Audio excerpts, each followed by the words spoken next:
You want me to play something? I'm not the world's greatest guitar player. Okay. Probably needs tuning. No, it's okay. How about a traditional ballad? Should be right up your street. 10 years is nothing. But in technology, in video games, it can be several lifetimes. Super Mario Bros. Is released in 1985. 10 years later, we get Panzer Dragoon and Mortal Kombat 3. 10 years after that, Resident Evil 4 and Shadow of the Colossus. Another 10 years, Bloodborne, Arkham Knight, Splatoon 1, StarCraft 2, The Witcher 3, Fallout 4, Metal Gear Solid 5, Rocket League. That was 2015. It sure was a year.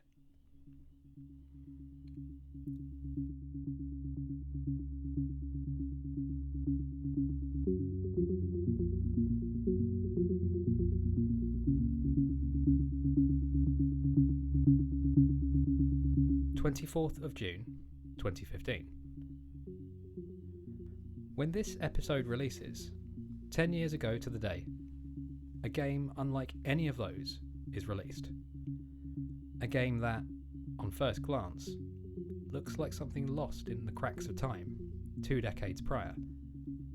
A game that, like others before and since that have moved the goalposts, or pushed the medium in new directions, doesn't really look or behave like a game.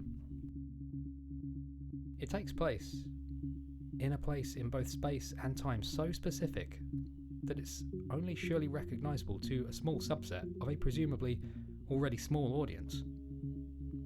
And yet, it's a wild success. Dorset, England, 1994. Let's go there. In 1994, TV sounded like this.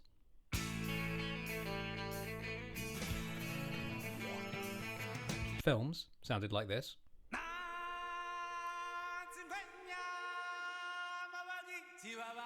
And music was all over the place. But some of it sounded like this. Do you have the time to listen to me whine? And this.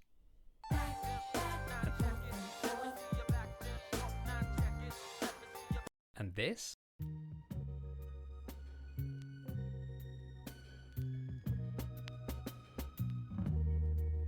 The world was still analog. The hardware still beeps, creaks and hisses. The stuff that we use it for still limited in scope and sometimes degraded by overuse. We haven't yet crested the wave of the information superhighway. Life, experiences, are all more local. That's the world that the game we're talking about today taps into. And these are the two worlds that this game exists in. Out of step in 2015.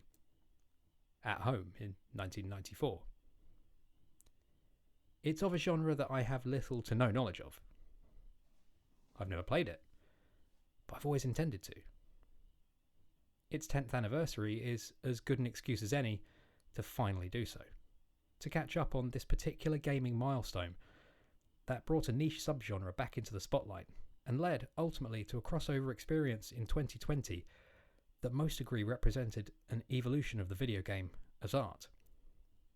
I'm fascinated by it. I want to learn about it and to try and work out what it is in 2025. Hi, I'm Andrew. Welcome to Dialogue Tree. This is episode 10. 10 years of her story.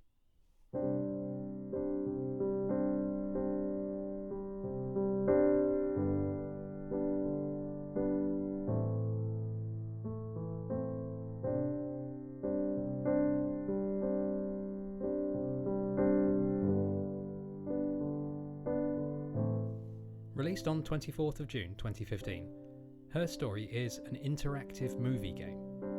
In it, you are trying to solve the case of a missing man. You do so by searching a police database made up of videos of 7 interviews conducted by an unseen investigator with a British woman, Hannah Smith. You cannot watch these interviews in their entirety. Each is broken up into clips, ranging in length from a few seconds to a couple of minutes.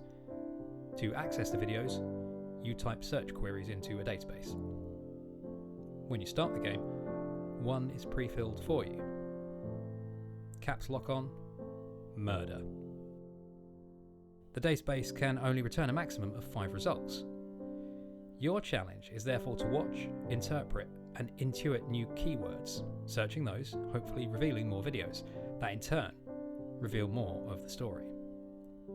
What it is, and what it feels like to experience, is something we'll return to later. For me, the whys and the hows of this game are as fascinating as the game itself.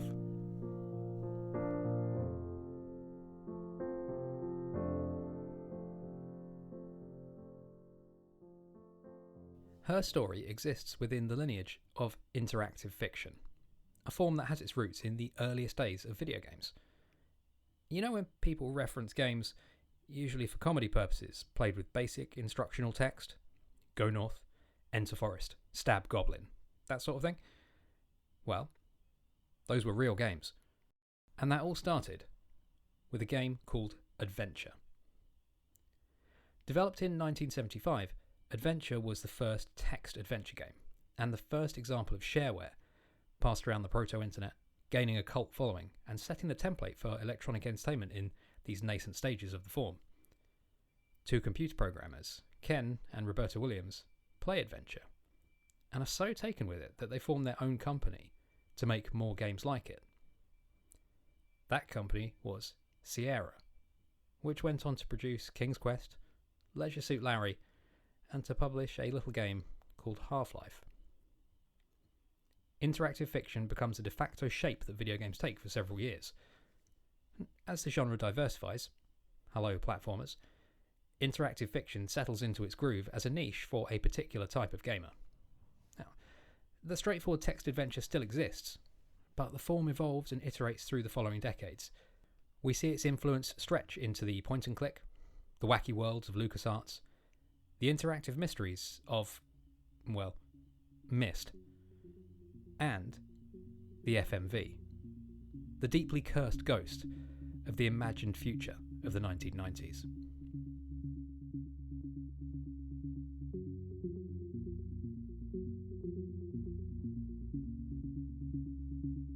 Her Story looks like an FMV game, and this is no accident.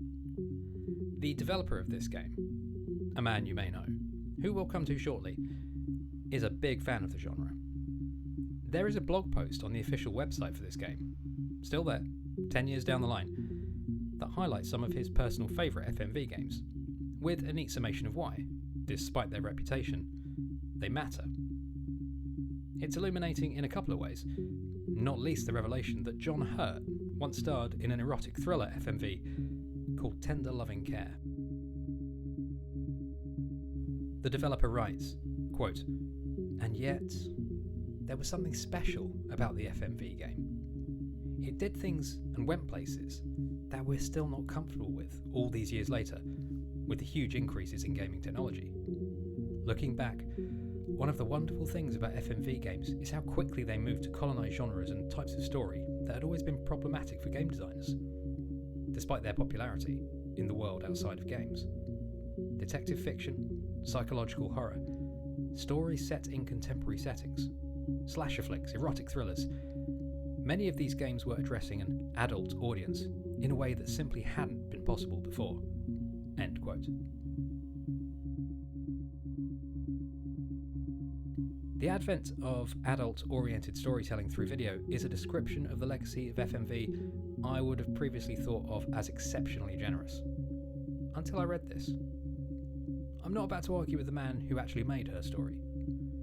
He goes on to say, quote, "Ultimately, what lingers, what feels fresh about FMV games are those instances where the designers set out to bring interactivity to the table, finding ways to inject a player into their video narratives, starting from a blank slate, unbound by traditional paradigms." End quote. He outlines prominent examples of contemporary interactive fiction: Papers, Please, Device 6, Black Bar, and he concludes with, quote, "This is a world where controlling a player avatar is not a requirement.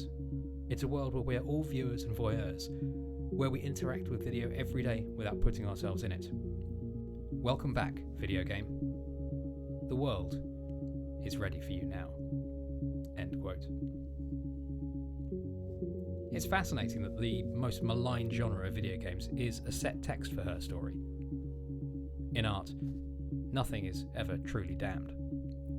The through line is clear though. Interactive fiction adopts non-video game media to the video game. First the book, then the video.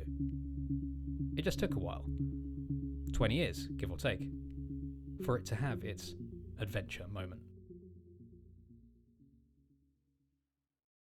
Her Story was developed by Sam Barlow, a British video game designer who, by 2015, had worked as a director at Climax and produced 2 Silent Hill games. He left Climax and went independent for the usual reasons, to create something that a studio wouldn't allow him to create. The history of Her Story is worthy of its own documentary. Not like some stories because of budget and chaos, but to appreciate the level of planning and consideration taken before hand ever met code. There's a wealth of material out there covering this. Honestly, there are so many features and interviews out there illuminating the development of this game, but I'm going to try not to parrot all of that verbatim here. But an overview is useful in understanding how Her Story came to be, how the DNA of interactive fiction runs through its veins. So, the headlines. Barlow's first game was a text adventure released in 1999 called Isle. I played it for this episode. It's good. He was frustrated by publishers' reluctance to produce anything with a degree of realism, anything without fantastical settings. He was influenced by narrative-focused games like Yearwalk and 80 Days, and the Dogma 95 filmmaking movement. Sidebar, an exciting moment of self-interest here. I studied this at university. Now, broadly, it's a creative philosophy intended to emphasise story and character over effects and production. It was spearheaded by Lars von Trier and has 10 doctrinal commandments dictating the rules of Dogma 95. Because, of course it does, because Lars von Trier. Now back to Sam. He conceived of the idea of a police procedural while working at Climax, simultaneously fascinated by the form, but frustrated by the rigidity of games like L.A. Noire and the Ace Attorney series. He took a year off to develop the ideas behind the game, spending his savings in the process, reading transcripts of real police interviews and taking in influence for what he termed a desktop thriller from the visual design of the Apple II computer and the narrative construct of the podcast, Serial. There are loads of other little design decisions I find fascinating. Recording the game's footage through 2 VHS players to give it an authentically imperfect look, intentionally aggravating the lead actor in a manner similar to Alfred Hitchcock, tracking the story on a spreadsheet so large it crashed his laptop every time it opened. There are so many articles on this game I haven't read, as I'm neither diligent enough nor a professional journalist, but also because I don't want too much analysis to colour my impressions of the game. My take from this overview of the development of Her Story is this. Barlow's aim with Her Story was to definitively modernise the genre of interactive fiction, pushing it forward by revisiting and revitalising the form of FMV, using that in ways inconceivable or overlooked in its original 90s run. Now, while I'm no journalist, I am a detective. I don my hat, pop the collar on my trench coat, and I play this desktop thriller as intended, on desktop. Grab your VCR and roll the tape.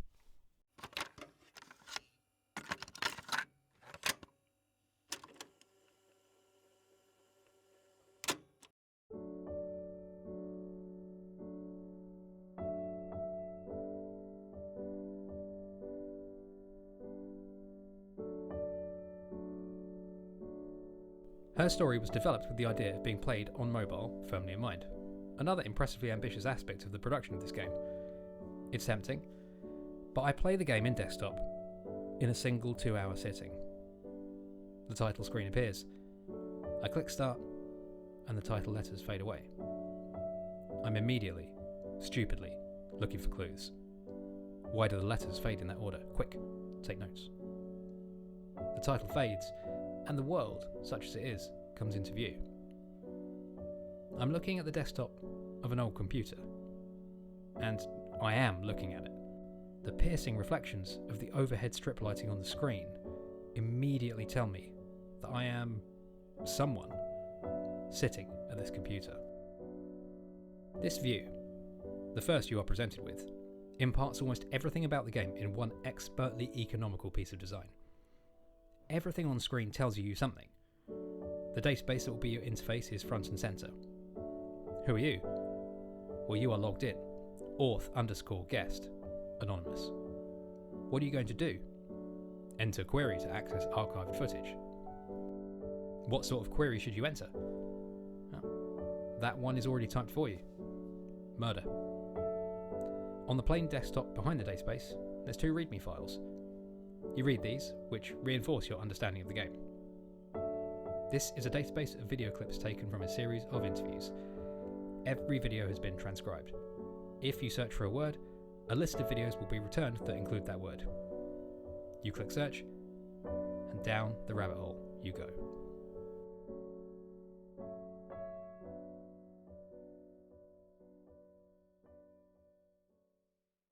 Have you ever sunk, wholly and completely, into a Wikipedia black hole? Noble educational intentions, ultimately ending in learning more about the history of ketchup production than anyone should reasonably know. Now, her story captures and exploits that impulse, retaining the noble intent, its hooks sharp and its pull forceful. I enter that first search term and am presented with a selection of videos that include the word murder. 4 entries found. 4 videos, each an interview with the same woman. The thumbnails showing her in different outfits, each immediately apparent as having taken place at a different time. I watch them, making notes from what she says, what I want to search next. The notes are extensive. Each subsequent search is a whole new rabbit hole. As a piece of game design, this feels like interactive fiction's World 1-1 moment. Everything taught to you in 30 seconds. And that's all it takes. The game has got me exactly as intended.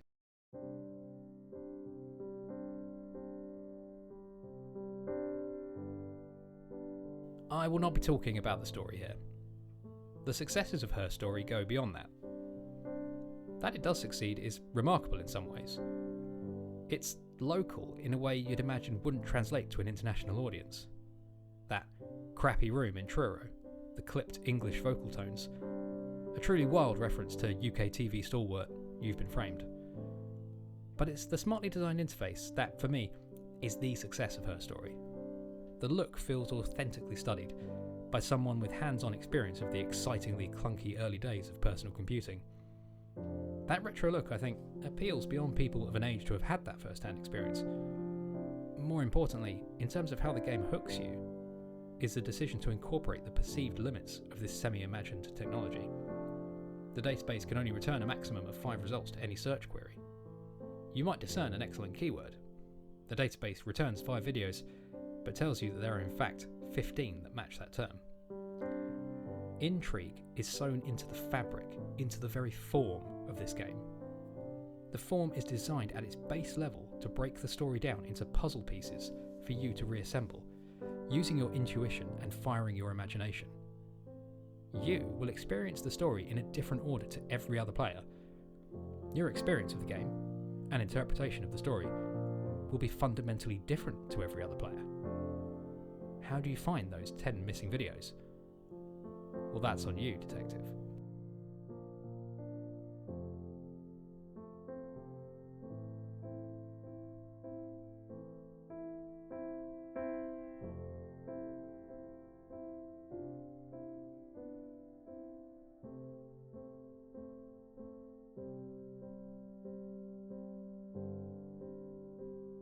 Another success of her story, one of the most acclaimed aspects of it, is the performance of its lead actor, Viva Seifert.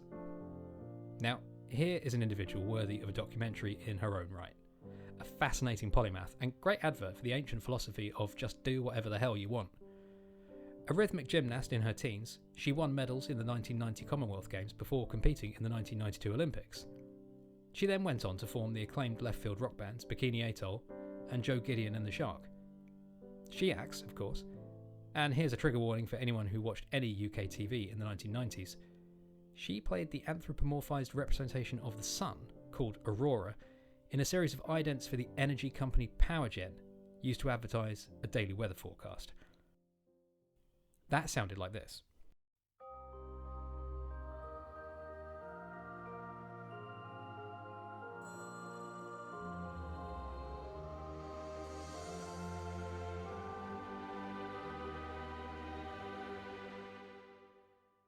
The game obviously hinges on her performance. She won several awards for that performance, which should give you an idea as to the effectiveness of it. She won a Golden Joystick and the trophy for Best Performance at only the second ever Game Awards. Her performance is obviously good. Occasionally a bit soap opera, occasionally a bit tropey, but good. Convincing in portraying a wide range of emotions, effective in clips either 2 minutes or 7 seconds long. It's a tropey performance because the script itself is tropey. And this brings me to a piece of analysis of her story that I have watched, that you should watch if you've played the game, and that you definitely shouldn't watch if you haven't. And while I won't be addressing any specifics of the story of the game, I will be talking about a perspective on it, and a discussion of how it is presented that could colour your experience. So if you haven't played her story, and want to go in completely blind, here's your off-ramp.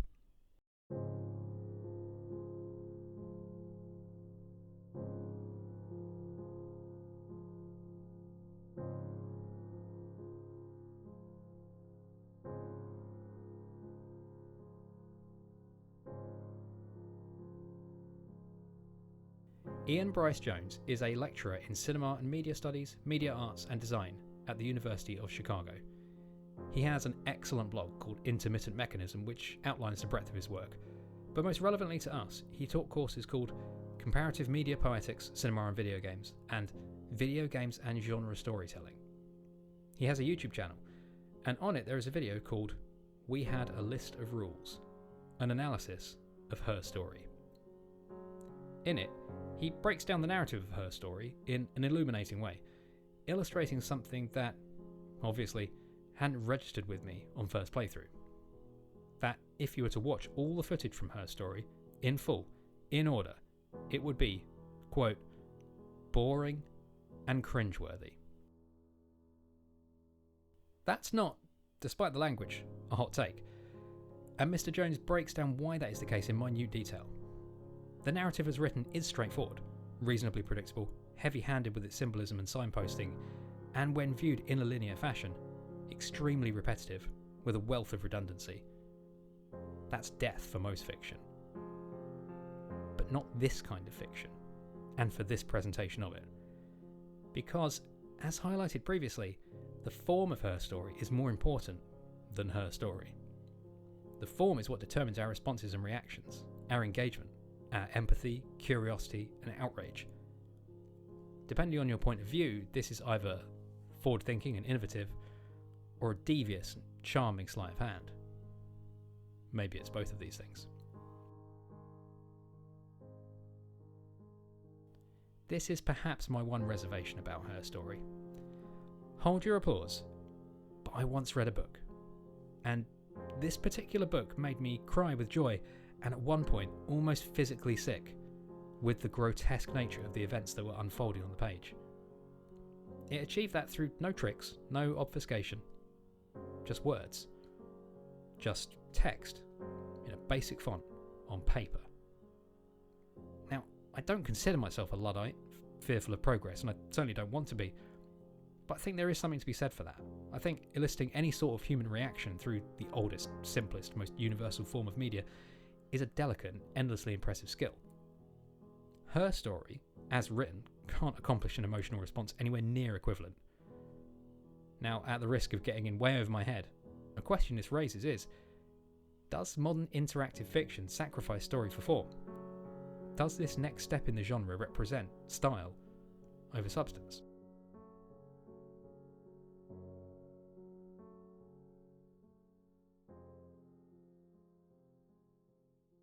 That's an ungenerous read on her story, but it's not one without precedent. The video game writer, critic and interactive fiction expert Emily Short has written about her story and specifically addressed criticism of the story in one blog post. She writes that, yes, the story is tropey, but the thing itself is still good. Specifically, she identifies a close reading of a character in the story as having enhanced her enjoyment of the game overall. I'm not going to argue with a noted, acclaimed critic and thinker. Personally, I think her story is a triumph of form over function, though that description is not necessarily a pejorative. These are still the early days of digital narrative as interactive experience, and that makes me think of the early days of cinema. A Trip to the Moon doesn't tell a complex story, but is no less effective or influential as a piece of art for it.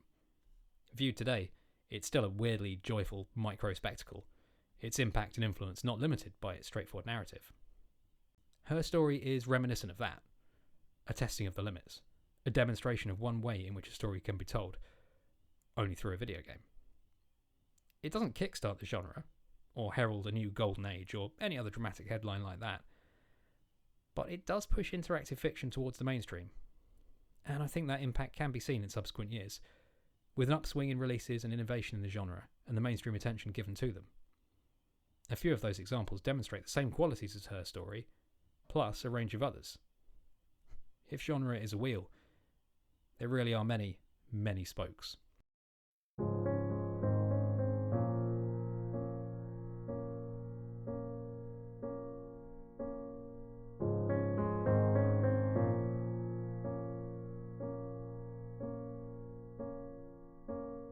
We see her story's influence down the years, prominently in Return of the Obra Dinn, more obliquely elsewhere.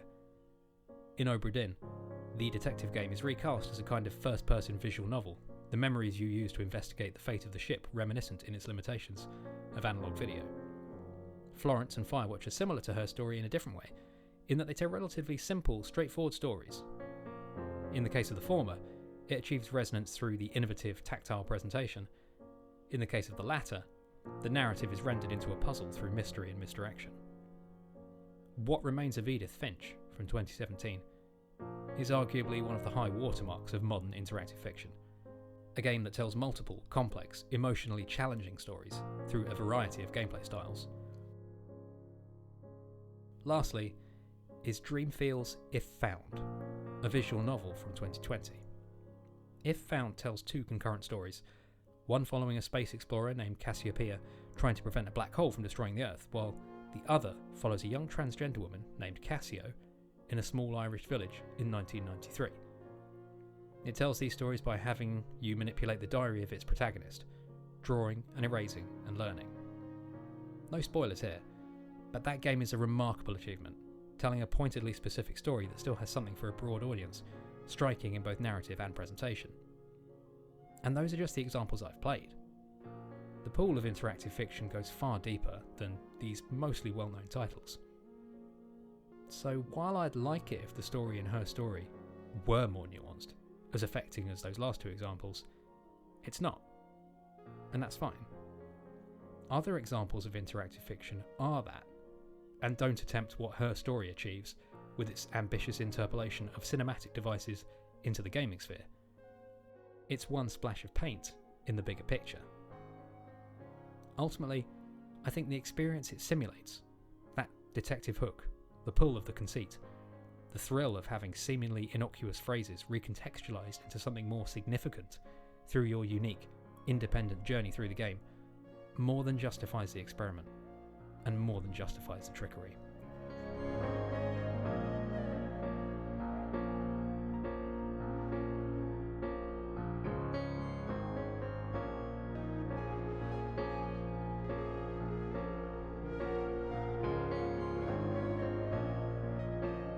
"10 years.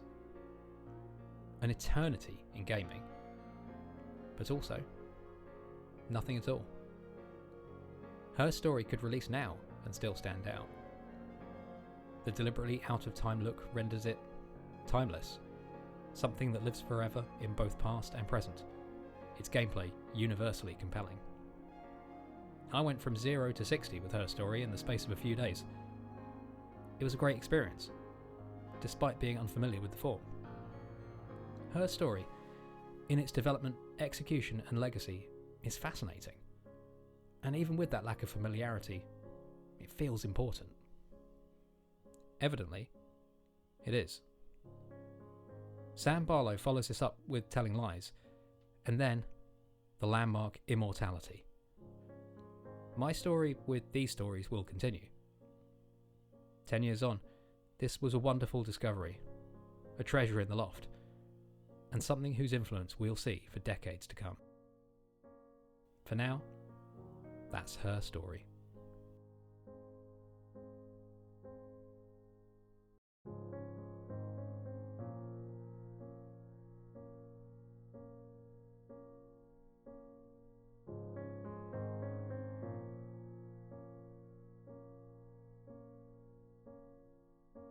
Thanks for listening. You can find a link to the newsletter for this episode in the show notes, which includes a wealth of links to articles, videos, and general stuff about this game. The artwork for the show was produced by Pixel Benny. You can find the show online at dialoguetree.cc. Talk to you next time.